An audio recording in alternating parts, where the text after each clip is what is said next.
Magandang umaga po sa ating lahat mga kabiyahero.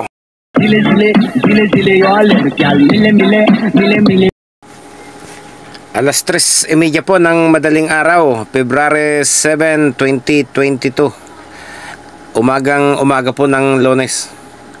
Habang ang ilan po nating mga kababayan ay himbing na himbing pa po sa kanilang pagkakatulog, tayo naman po kasama ang ilan nating mga kapwa biyahero ay naririto at kasalukuyan na pong tinatahak ang mga lansangan.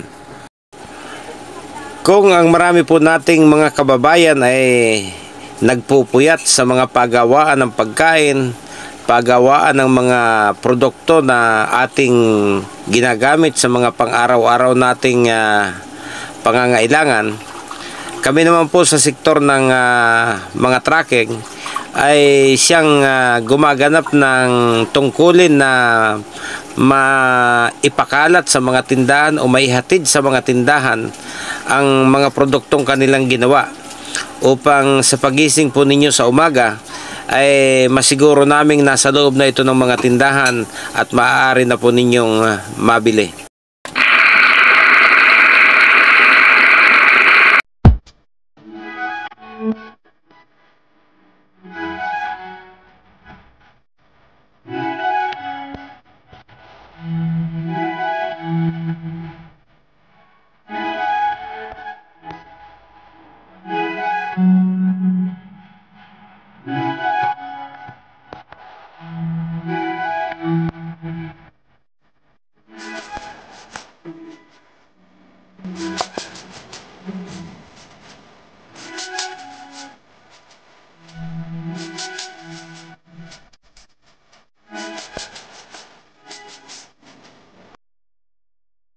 Ito po yung ating unang destinasyon.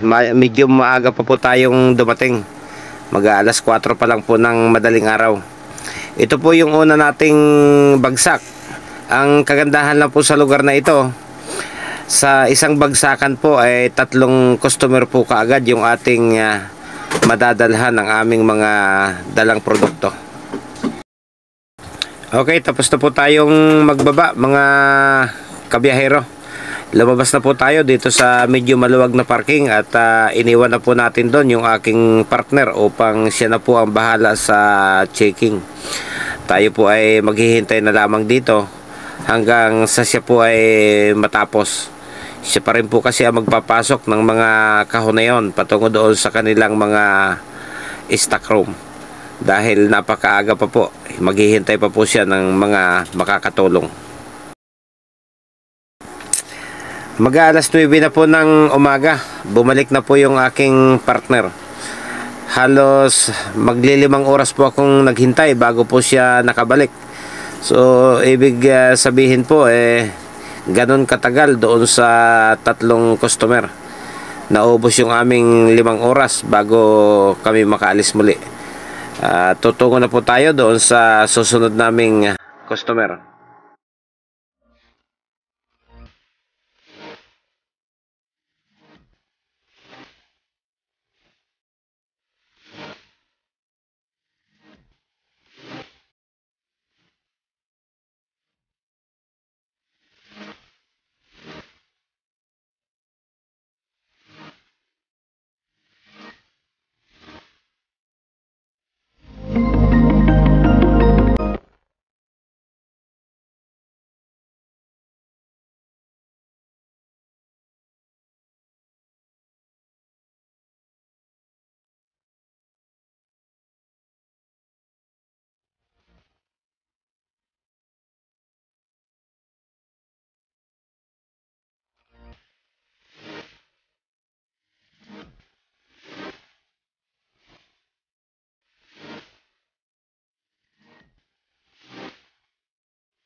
Ito po yung panlima at huling bagsak natin sa araw na ito. Ito po yung player tower dito sa bahagi ng Reliance Street, dito po sa lungsod ng Mandaluyong.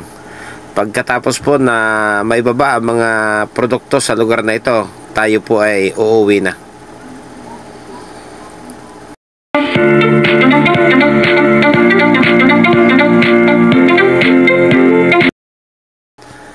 Okay, mission accomplished po tayo for today. Maaga pa po, halos alas 11 pa lang po ng tanghali. Bakante na po yung ating truck maliban dun sa ilang BO na ibabalik po natin sa bodega. Balik girahe na po tayo mga kabiyahero, mga kababayan ko. Balik girahe na po tayo. Tapos na po tayo sa panghuli nating customer dito sa Mandaluyong.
It's caught in the crossfire.